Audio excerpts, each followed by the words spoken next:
Time it is, yeah. Anytime you see the lady singing and the slow beat bringing, it's Big Vern in the booth doing his thinging. Ha ha. We had a crazy show lined up for you today. Tommy Loserville, all out, flat out racist. He wants to take the good old days when coaches could lie to recruits and jam them up and stockpile talent, and they couldn't transfer anywhere, and it was very detrimental to the students. This is his second time introducing a bill nobody cares about, nobody's going to vote for. Yeah, he's on that mission. Then we pivoted, we talked some North Carolina. They fire a winning coach because, wait for it, he's not winning enough. Make sure you go check out that segment. Hubert Davis never had a losing season. His record at North Carolina is 125 wins to 52 losses, something like that. That was ridiculous. So good luck to Carolina. They're looking for a new coach.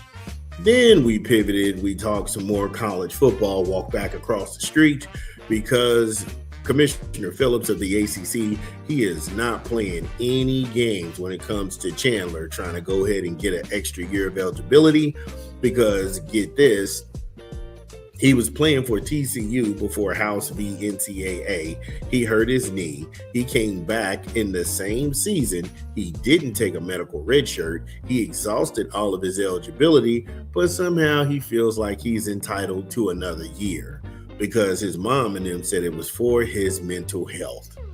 Yeah, check that one out.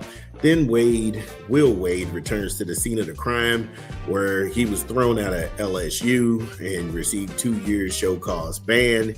This is because he was on tape with the FBI talking about paying players, which was a separate investigation from the NCAA. Well, he had level 1 violations where he was paying all kind of handlers and kids, about 11 of them, to make sure that they were enrolled in LSU. Now he's back. Why? Then we talked about Arizona in the last segment, which lands us with Illinois.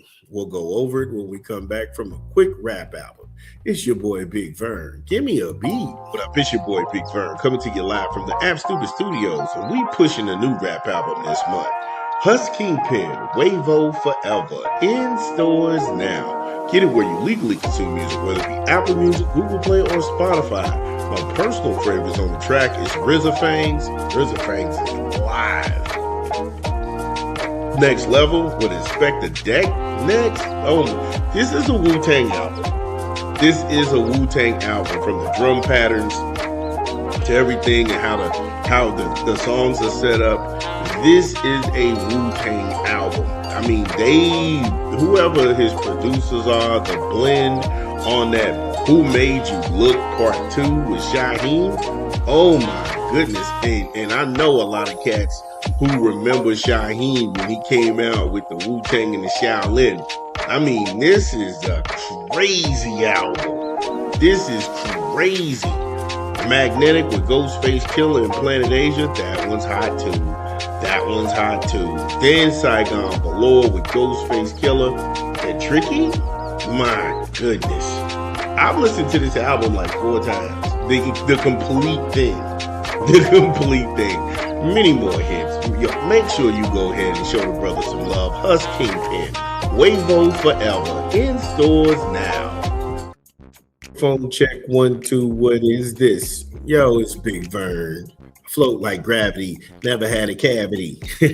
Yo, rest in peace, Fife. Shout out to the Tribe Called Quest. Matter of fact, on that note, side note, go get Husk Kingpin, Wavo Forever. It was a dope LP. Like I said, we still rocking here. But gonna go ahead and switch lanes here. Illinois, they put them hands on Houston. They beat Houston down. Now, this was hard to watch because I like Kelvin Sampson.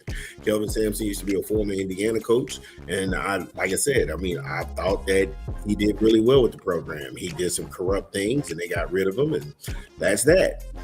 And that Houston team, Houston is always a game dog in the Big 12. They come to fight, no problem about that. You don't get to 30 wins in the season in just being an okay team. But this is the Big Ten. It's physical, it's aggressive, and it's sound basketball. And then what you're seeing right now is a mesh between old school fundamentals mixed with new school nuances. Illinois held the Cougars in check. I mean, they shot 34% for the game, 22 of 64 from the field. That's awful by any metrics in Power 5 basketball. Houston only had 22 points in the first half of this game. Houston only had 22 points in the first half of this game. Again, you're not going to beat anybody like that. I mean, if you look around, you're looking at Arizona and Arkansas. Arizona put up 50 points in one half. So that should tell you about the defensive chops of the Fighting Illini. Now, it was even worse from downtown. They shot 28%, 9 of 32 for the game. They had to have this game to get into the Elite Eight, and it couldn't have went any worse for Kelvin Simpson and the bunch than it did last night.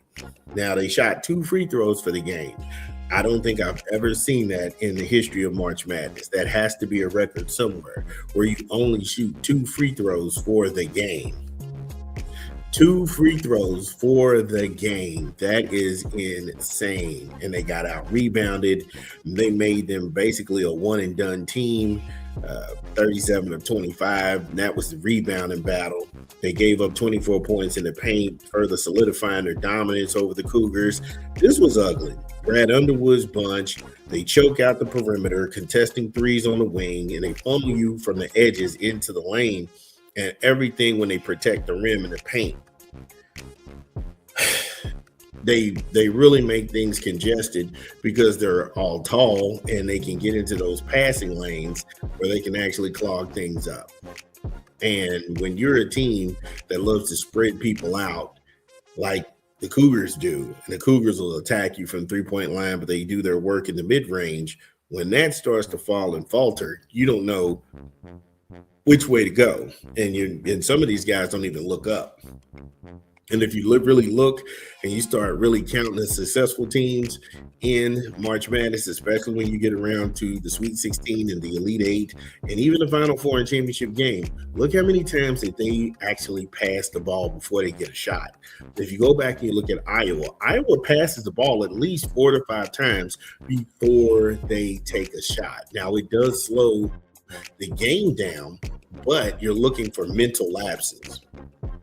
And if you're fortunate to keep Ben McCollum and those guys from actually scoring and slowing them down, okay. But again, Brad Underwood's team, they swing the ball 3 and 4 times before they take a shot. And if you're a team that likes to get out and run, you play off tempo, this is really stopping you on all metrics. And then the fact that they only gave up 2 fouls and put you all on the line for 2 shots, that is, wow. Again, there's nothing else that you can say about this. And the fact that they did it as a team, Illinois didn't have a player with 20 points. David Mikovic, that's the guy in the graphics. And he was a high man. He had 14 points on 6 of 13 shooting from the field, 2 of 6 from downtown, 10 boards and 2 dishes and a block. Yes, he was in double-double land. He punched his ticket. He was in double-double land. Keaton Wagler, he was riding shotgun with him, 13 points on 4 of 14 shooting, 3 of 6 from the field. And then you went 2 of 5 from the charity stripe, 12 boards and 3 dishes. He also was in double-double land. They, like I said, they came together and they leaving together. Next up, they get to go ahead and take on Iowa. Iowa wants that lick back, and they running it back. And they running it back in the Elite Eight. And this could be the birth of a new rivalry in the Big Ten. But I'm here for it. All right, everybody. That's the show.